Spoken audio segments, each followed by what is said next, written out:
And back live in the studios here with Viewpoint with Judy Busby, our co-host, and our very, very interesting and welcome guest this morning, Mark McDonald, Illinois Stories fame. Mark, let's talk for just a minute about the... I want to get back to how you got into this, but your Best of Illinois Stories series, which will be going down this fall here. Right. Actually, we're going to... This is a chance to kind of regroup and catch up on some of those some of the things you might have missed. Yeah, about 3 times a year we'll put together about 5 of the stories that we think the viewers around the whole viewing area would like to see again, and we call it Best of Illinois Stories, and we're going to do that tomorrow night, Thursday night, from 6:30 to 10. And we'll be visiting Springfield, Jacksonville, Decatur, Macomb, and Quincy. We have stories from those areas. And it's a night. It's really a night where we ask people. I'll be live on the air for the whole evening, and we'll be asking people to become members. Right. And we'll pledge Illinois stories and see if we can bring in new people who maybe have been watching but haven't become members yet. Right. I think we have a caller, according to Mr. Ash's little gestures over here. Go right ahead, caller. Well, hello, neighbor. Good morning, Nate. Don, how are you today? I'm doing well. Hi, Judy. Hi. Hi, Mark. Hi, Don. Don Vincent from Lincoln College Museum.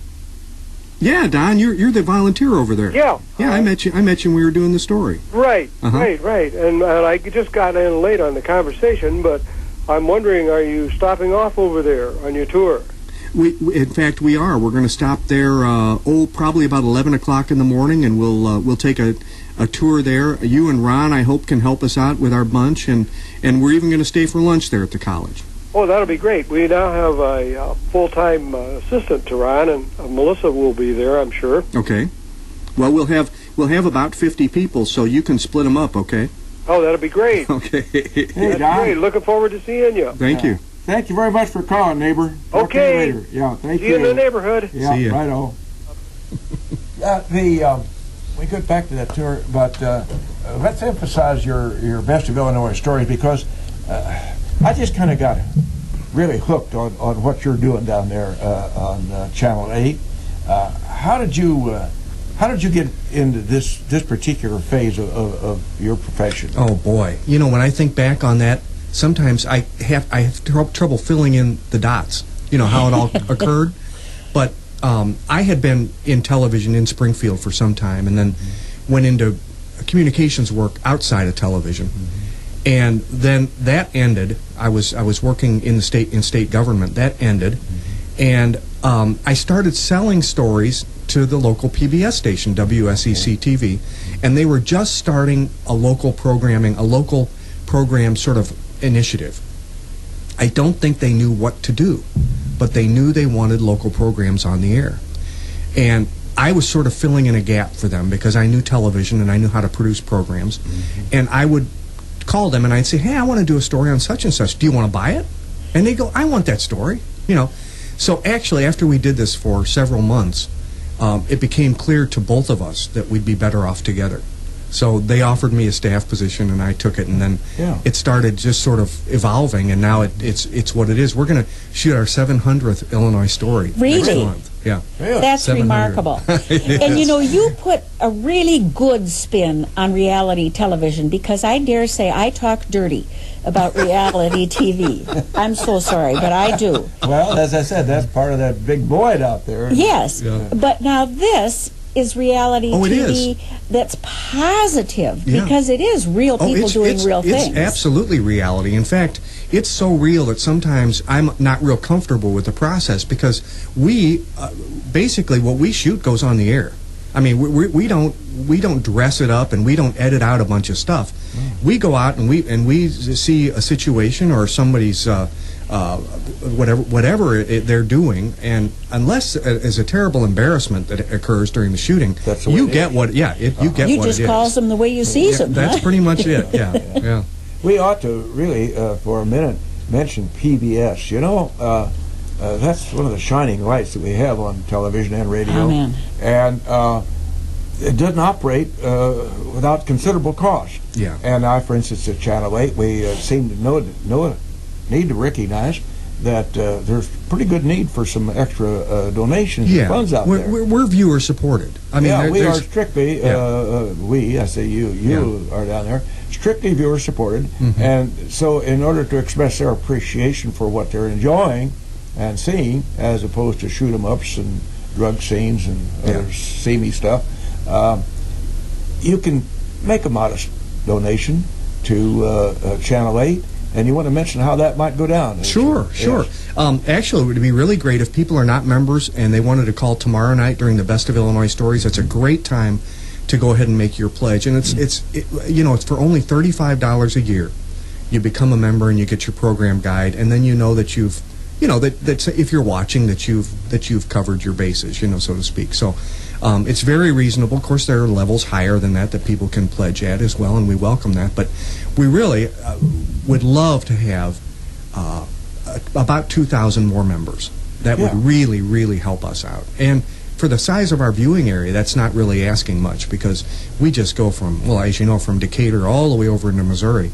So we have 100,000 regular viewers, and we only have about 3,500 members. So really, that shows you, that not everybody has become a member that should. And just think, if you were going to go to a show, as in a movie, what it would cost you. And just think what you see on public television. In the comfort of your own home. Besides, and in your jammies, Yeah. With cheap popcorn. With cheap popcorn, you want to believe it, boy, a little Orville Redenbacher there. If you want to get up and go to the refrigerator and get a howdy doody, you can do that. That's right. Well, on a serious note, we can sit here and be a little jocular about that, but it fills a real need, an educational need. Lord knows, kids be a heck of a lot better watching Illinois Stories than shoot 'em ups or somebody laying horizontal on the bed somewhere.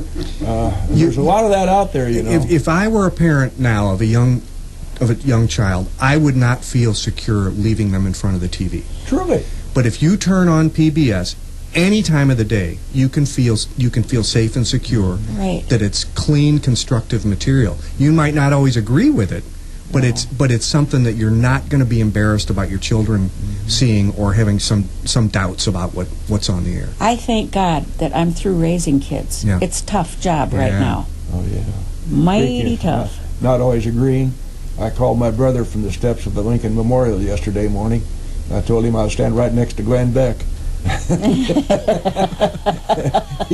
he thinks Glenn Beck is all right. You think I'm conservative, you want to see him. But I had a little fun with that. And I said, I'm looking out over this vast throng, and I don't see you out there, Jackie. Now, have you got anything exciting coming up here as far as new programs or on the board? Well, let's see. In addition to the Best of Illinois Stories tomorrow night, which is Thursday night, we have, let me see, let's talk about Logan County here a little bit. I don't have dates for you, but we do have the Emden Library Depot program coming up. We've got the Hawes grain elevator story coming up. I know we're going to re-air the Lincoln Museum story at some point. That was a nice story you did on that. Well, it's such an impressive... It's such an impressive collection that people it's just kind of tucked away there in the corner of the city, and people aren't. It's not a regular stop. You know what I mean? And it should be. More's the pity. But we have when Jean has acted as a docent there and help out like Don Vince is doing. When she's been over, she's had guests from Europe sign in, and that's not an uncommon thing. And again, that's a part of that Route 66 mystique that we were talking about earlier, and we don't quite understand the draw on that, but there is an international draw on this Route 66 mystique. And so Lincoln College Museum draws from that. Yeah, and very well, Springfield's going to have their big Route 66 festival coming up later this month, and that may very well generate some traffic for Logan County as well. Now, if I dare say, when they have moved to their new digs, you really will want to come, because what you saw at the current museum is just a thumbnail sketch of their collection. Most of it can't be shown because they plainly don't have room. Right. So I am looking forward to it. You're going to see more and more, bigger and better. And I want to see how it's displayed, because obviously they're building that to be a museum. So yeah. they're going to have all the little things worked out that make it a great place to show. Did your schedule allow you to even see the new Lincoln Center when you were here on campus? Well, what we did was, it was not open to get into yet, so we did some exteriors of it, but we haven't been inside yet. Yeah, well, it's a gorgeous thing, and much needed addition to our college, and I urge the folks out there to take advantage of the wonderful seating in the basketball season in the Jack Nutt Arena. The chairback seats, by golly, on the east side, and there's plenty of room. So and you have a new president. Yes, College has a new president. We're excited about that. Jonathan Astroff coming to us, kind of a unique situation here. He's been president of a competitor, so to speak, at Heartland Community College as opposed to a private college. And Jonathan's going to be able to step in there and do a yeoman's job for us. We in the college family are very excited about having him on board. That's going to be a great thing for Lincoln and the community too. We're looking forward to having you come back when we get that museum moved over there. Yeah, we definitely will. We will come back and do it again. What are you doing from Jacksonville? What are you showing? What's your story from Jacksonville? Have you been to Jacksonville recently? No, not recently, but I know people who live there, and I know of some of the places there. My daughter was a student more than a couple of years ago at Illinois College. Well, then you're familiar with the old downtown square. And in the 70s, they did what people were doing then. They sort of walled off the square to make it for pedestrian traffic. Yes. And so, well, it kind of messed things up because the whole traffic pattern was thrown off, and those shops didn't do all that well. They've torn all that out of there. And the businesses that are moving downtown in the old buildings are just beautiful. I mean, they are. So we're going to a salon, a spa there that's on the square. We're visiting one of the apartments, upstairs apartments there, a loft apartment. Oh, yes. It's just dynamite. And one of the bars that's opened up there. I mean, you wouldn't believe what they're doing to bring that back from that sort of era of the mistake. I think they would all agree that was a mistake what they did downtown. They want the old downtown to live again, and it really is. So one of the programs is from Jacksonville is about that. Well, a mistake isn't the end of the world as long as you're given the time and the energy to rectify it. Right. And I'm sure that was all the rage in the 70s was to do that downtown. Like that. Well, we need a shot in the arm down in our square. Yeah. Typical of a lot of small town squares. Hanging in there, but needed kind of a major little drawing card to get people to come back downtown. Well, I think people from Lincoln would enjoy this story from Jacksonville, just to see what the sort of possibilities that are going on. They're not perfect and they're not finished, but it's definitely underway. It ain't going to be like it used to be, honey, when they parked their cars around the square on Saturday night. I can remember that so well from a little town in southern Minnesota. Where the downtown was full of Norwegians on Saturday night, and they had That's the problem, they were all Norwegians. They had on good, clean bib overalls. The truck may have smelled a little bit like silage, but the overalls were clean, and there they were talking, and it was the biggest thing in the world. To go downtown. That was small town America. Yep. I used to live with my grandparents there, and it was 35 miles from Rochester. So it was quite southern Minnesota. And I think all of us have a memory of small town America from way back when, at some level. We have good memories. Thank goodness we were then at that time. Mark McDonald, producer and host of Illinois Stories, has been kind enough to drive north from Springfield and missed that first turn on 2250. But it took me to Atlanta. It took me to Atlanta. What the heck? That's not so bad. We appreciate very much, Mark, your coming. We always try to close Viewpoint with a quote, and today it seemed to be pretty obvious to use the one that was on the back of the caregivers' shirts that they wore. Oh, by the way, all the caregivers wear a special shirt. They give all the veterans a special shirt and a special cap. But I hadn't, we all know about Will Rogers and what a humorist he was and what a great man he was in America. And old Will says, not everybody can be a hero. Some of us can stand on the curb and clap.